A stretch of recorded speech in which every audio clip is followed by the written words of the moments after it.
लड़ोगे कि नहीं? लड़ोगे कि नहीं? जीतोगे कि नहीं? केतली फैलाओगे कि नहीं? भाई चंद्रशेखर आजाद का झंडा लहराओगे कि नहीं? भीम आर्मी आजाद समाज पार्टी की मजदूरी मांगोगे कि नहीं?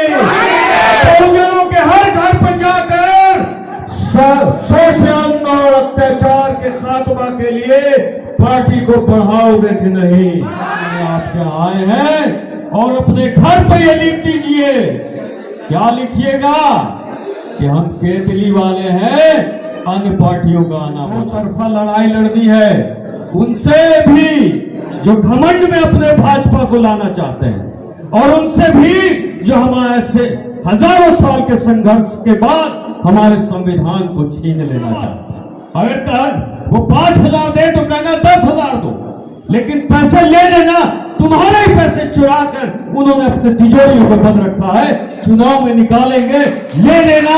मुर्गा की बंद लगाकर हमारे समाज के लोगों को जेल में भेज दिया, जेल का ताला टूटेगा, एक एक दलित मुस्लिम बाहर छूटेगा। तो याद रखिएगा। और स्थानीय नीति पे जब मैंने चिट्ठी मुख्यमंत्री को लिखा पार्टी की तरफ से, तो 35% का लॉलीपॉप बिहार को दे दिया। जानता है कि जवाहर आजाद ने लिखा की बात होगी, अपनों की बात होगी, शोषित और वंचित की बात होगी, तो 35% आरक्षण देकर स्थानीय नीति महिलाओं के लिए लागू कर दिया। ये भीम आर्मी नीला गमछा वालों का पावर है, ताकत है। ये आप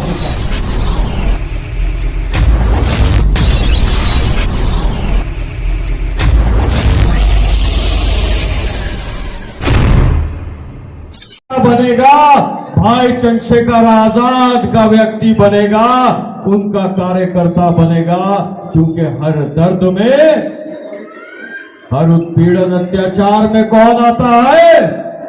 भीम आर्मी और आजाद समाज पार्टी वाले आते हैं। तो आप सब अपने समाज में जाकर ये कह दीजिए कि इस बार हम मजदूरी मांगने आपके आए हैं, और अपने घर पर ये लिख दीजिए। क्या लिखिएगा कि हम केतली वाले हैं, अन्य पार्टियों का आना मना है। यह हर दीवार पे लिख दीजिएगा कि हम केतली वाले हैं, चंद्रशेखर आजाद वाले हैं, अन्य पार्टियों का आना मना है। और 21 तारीख को भीम आर्मी का 10वां स्थापना दिवस और दूसरा राष्ट्रीय अधिवेशन होने जा रहा है। पूरी ताकत लगा दीजिएगा। हमें दो तरफा लड़ाई लड़नी है उनसे भी जो घमंड में अपने भाजपा को लाना चाहते हैं, और उनसे भी जो हमारे से हजारों साल के संघर्ष के बाद हमारे संविधान को छीन लेना चाहते हैं। और इसको बचाने के लिए हमें क्या करना होगा? हमारे विचारधारा के लोगों को विधानसभा पहुंचाना होगा। इस लड़ाई में चूक मत करना, और ये याद रखना कि अगर प्रलोभन लेकर आए, पैसे लेकर आए, दारू मत लेना, दारूबंदी है। अगर पैसे लेकर आए तो पैसे जरूर लेना, तुम्हारे चोरी किए हुए पैसे लौटा रहे हैं वो, छोड़ना मत। अगर वो 5,000 दे तो कहना 10,000 दो, लेकिन पैसे ले लेना, तुम्हारे ही पैसे चुरा कर उन्होंने अपने तिजोरियों में बंद रखा है, चुनाव में निकालेंगे, ले लेना, मुर्गा में खा लेना।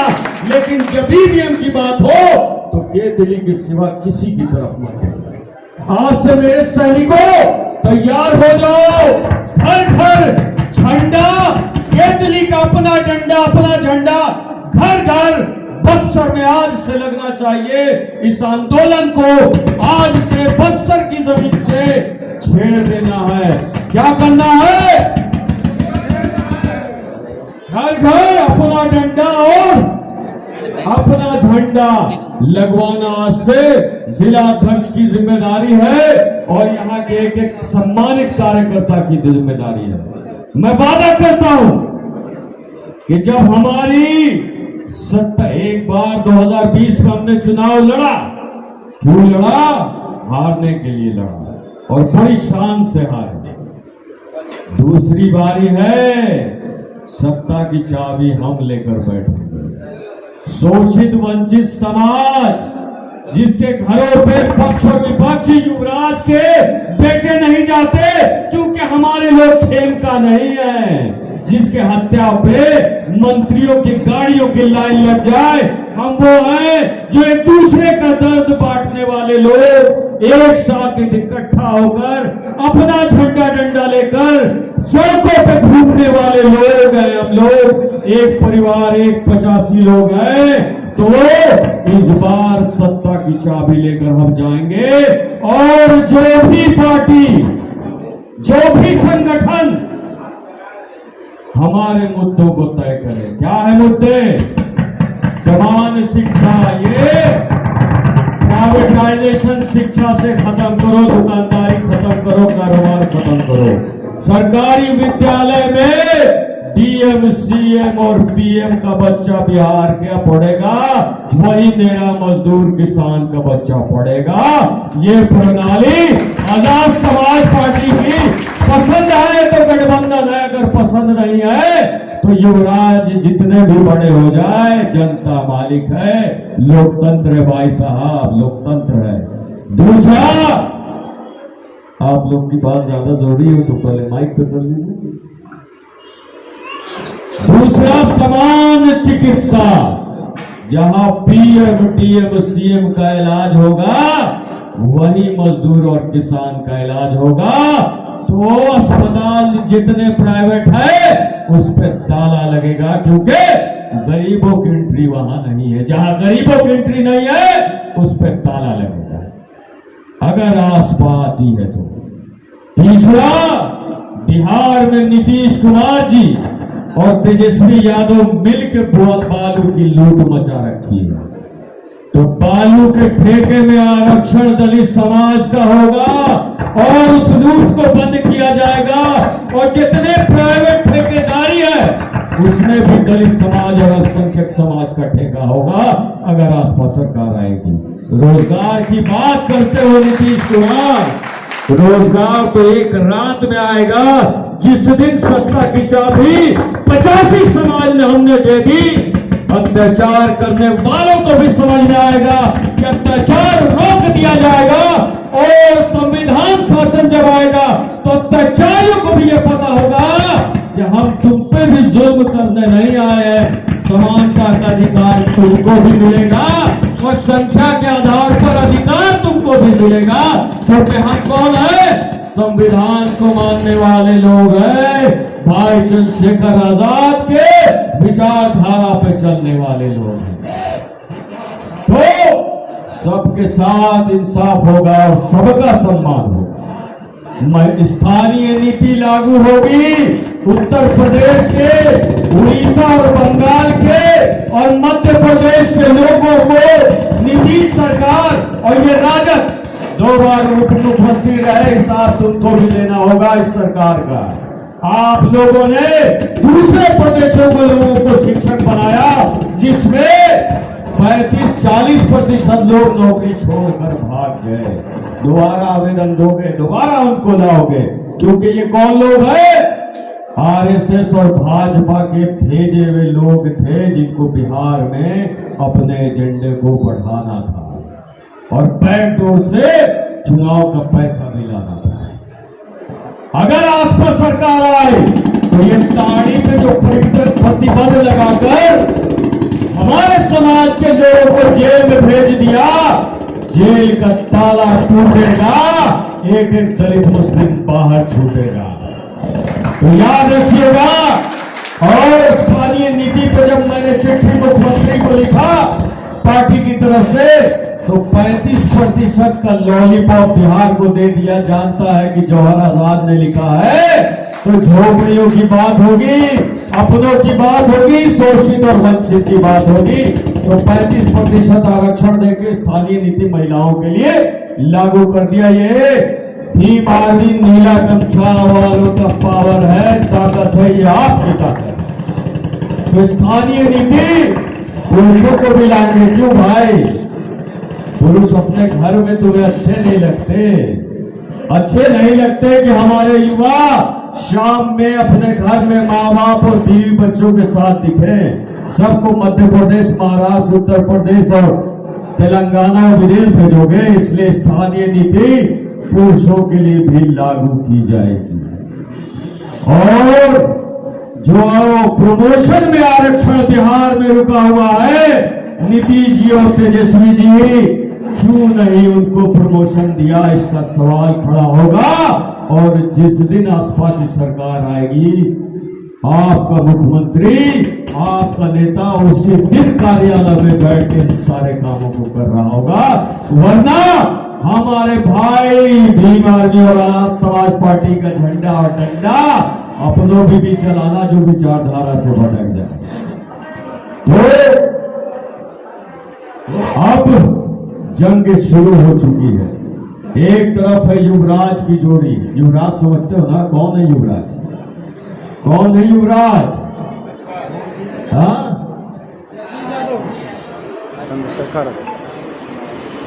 दो युवराज हैं, राहुल गांधी और, अरे भाई बिना खाए भी हमारी आवाज निकलती है। बिहार में दो युवराज हैं, कौन है? ऐसे क्यों कर रहे हो भाई भीम आर्मी वालों? दो युवराज है, कौन है? राहुल और तेजस्वी। तो युवराजों को भी बताना है, बड़ा धन इकट्ठा कर लिया भाई, कितना रख पाओगे, कितना रखोगे? और दूसरी तरफ है अडानी अंबानी, कारोबारी, जिनको रेलवे स्टेशन मिल गया, एयरपोर्ट मिल गया, पेट्रोल पंप मिल गया, हाईवे मिल गया, पता नहीं क्या क्या मिल जाएगा अगर ये सरकार बिहार में बच गई। जंगल तक काट काट के इन लोगों ने अडानी अंबानी को दे दिया। तो लड़ाई है युवराजों से, लड़ाई है अडानी और अंबानी से। लड़ोगे कि नहीं? भाई खाना के बाद आऊं क्या? लड़ोगे कि नहीं? लड़ोगे कि नहीं? जीतोगे कि नहीं? केतली फैलाओगे कि नहीं? भाई चंद्रशेखर आजाद का झंडा लहराओगे कि नहीं? भीम आर्मी आजाद समाज पार्टी की मजदूरी मांगोगे कि नहीं? बहुजनों के हर घर पर जाकर शोषण और अत्याचार के खात्मा के लिए पार्टी को बढ़ाओगे कि नहीं? संविधान को बचाओगे कि नहीं? लड़ाई विचारधारा की है, सत्ता की नहीं है। मनुवादियों से सीधी टक्कर हम करेंगे और 100 सीटों पे राजद और इंडिया गठबंधन अलायंस का भी सम्मान बचाएंगे। क्यों बचाएंगे? क्योंकि इंडिया अलायंस मिल के भी 70-75 सीटों से आगे नहीं बढ़ रहे। ये मेरा आंकड़ा कह रहा है। अगर किसी को शक है, आओ महागठबंधन वाले, आंकड़ों से बात करूंगा। शिक्षित हूं, युवा हूं, चंद्रशेखर आजाद का सैनिक हूं। एक एक आंकड़े जब तुम्हें दिखाऊंगा तो ये जो भ्रम फैला रहे हो, ये जो झूठ फैला रहे हो कि हम आ रहे हैं, तेजस्वी जी मुख्यमंत्री बन रहे हैं, अरे लोकतंत्र है, संख्या से मुख्यमंत्री बनता है। और संख्या कैसे बनेगी? जब तेजस्वी यादव जी ओबीसी समाज के लोग अकेले नहीं, दलित और मुसलमानों को भी अपने बगल में वही जगह देनी होगी। तो सम्मान की लड़ाई है और इस लड़ाई को 2025 में हमें जीतनी है। देर नहीं करना, क्योंकि अगर देर हुआ तो ये समाज बिछड़ता चला जाएगा। इस समाज को खड़ा करने के लिए, अपनी हिस्सेदारी को छीनने के लिए तैयार हो जाओ। न लेफ्ट न राइट, सेंटर में लड़ेंगे, सीधा लड़ेंगे और अपने झंडे और डंडे के साथ लड़ेंगे। 100 सीटों पर लड़ेंगे। बाकी सियारों के लिए 143 तुमको मुबारक। देखते हैं जोर कितना बाजुए कातिल में है। धन्यवाद। जय भीम।